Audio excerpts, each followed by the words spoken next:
I believe that every adolescent should learn how to cook a chicken or a terrible dessert like a chocolate cake.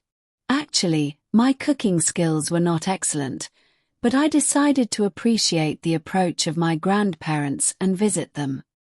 The appearance of my apartment was messy, with a sweater on the couch and a handbag near the fridge. Suddenly, I decided to announce my visit. I packed my luggage, put a postcard and an envelope into my purse, and headed to the entrance of the helicopter station. It was apparent that traveling by air is not dangerous, though it feels heavy in the heart when you are high up. A passenger next to me, an engineer, was drawing a machine on a piece of paper. Apparently, he was trying to analyze the analysis of some agriculture assistance project. After the flight, I took a taxi. The hairdresser at the salon nearby and a fisherman selling flour and ham on the street looked like folk from an ancient tale. I had to acquire some grocery items, so I stopped at a shop.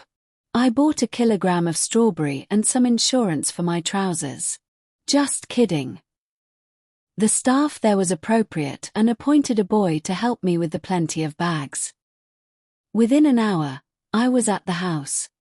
My ankle hurt a bit from the gymnastics I did yesterday, but I felt comfortable. It was Easter, an anniversary of our family gathering. I did not anticipate that apart from the family, there would be so many people. Especially every holiday, we wish for peace. We sat down to eat, the music was playing, and we felt that into this serious life, we must alter our alternative ways to find joy.